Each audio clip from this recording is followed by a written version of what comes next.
AUM परमात्मा ने नमः। एक दिन जब श्रीराम अपने दरबार में बैठे थे तो यमुना तट निवासी कुछ आर्षि महर्षि च्यवन ऋषि जी के साथ दरबार में पधारे।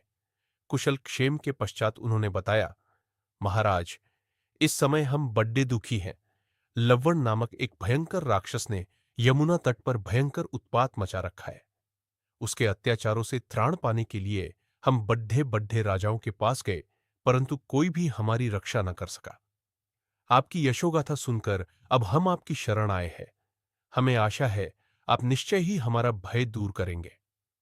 ऋषियों के यह वचन सुनकर सत्य प्रतिज्ञा श्री राम बोले, हे महर्षियों, ये समस्त राज्य और मेरे प्राण भी आपके लिए ही है। मैं आपको वचन देता हूं कि मैं उस दुष्ट के वध का उपाय शीघ्र ही करूंगा। आप मुझे उसके विषय में विस्तार से बताएं।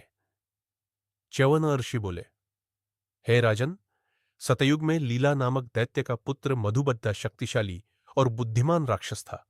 उसने भगवान शंकर की तपस्या करके उनसे अपने तथा अपने वंश के लिए एक ऐसा शूल प्राप्त किया था जो शत्रु का विनाश करके वापस उसके पास आ जाता था। उन्होंने यह भी वर दिया कि जिसके हाथ में जब तक यह शूल रहेगा तब तक वह अवध्य रहेगा। उसी मधु का पुत्र लवण है जो अत्यंत दुष्टात्मा है और उस शूल के बल पर निरंतर हमें कष्ट देता है। वह प्रायः किसी न किसी अर्षि, मुनि, तपस्वी को अपना आहार बनाता है। वन के प्राणियों, मनुष्य यदि किसी को भी वह नहीं छोड़ डालता। यह सुनकर राम ने सब भाइयों को बुलाकर पूछा, इस राक्षस को मारने का भार कौन अपने ऊपर लेना चाहता है? यह सुनकर शत्रुघ्न बोले, प्रभु, लक्ष्मण ने आपके साथ रहते हुए बहुत से राक्षसों का संहार किया है। भैया भरत ने भी आपकी अनुपस्थिति में नंदीग्राम में रहते हुए अनेक दैत्यों को मौत के घाट उतारा है। इसलिए लवणासुर के वध का कार्य मुझे सौंपने की कृपा करें। श्री राम बोले, ठीक है, तुम ही लवणासुर का संहार करो और उसे मार के मधुपुर में अपना राज्य स्थापित करो। मैं तुम्हें वहां का राज सिंहासन सौंपता हूं।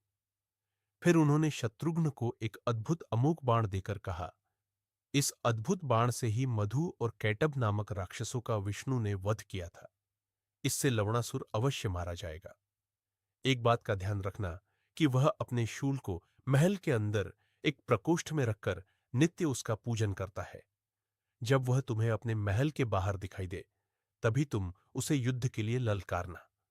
अभिमान के कारण वह तुमसे युद्ध करने लगेगा और शूल के लिए महल के अंदर जाना भूल जाएगा। इस प्रकार वह रणभूमि में तुम्हारे हाथ से मारा जाएगा। बड्डे भाई की आज्ञा पाकर शत्रुघ्न ने विशाल सेना लेकर श्रीराम द्वारा दिए गए निर्देशों के अनुसार लवणासुर को मारने की योजना बनाई। उन्होंने सेना को आर्षियों के साथ आगे भेज दिया। एक माह पश्चात उन्होंने अपनी माताओं, गुरुओं और भाइयों की परिक्रमा एवं प्रणाम कर अकेले ही प्रस्थान किया। ऐसी आध्यात्मिक बोध कथाओं के लिए फॉलो करें स्पिरिचुअल राहुल यूट्यूब चैनल को।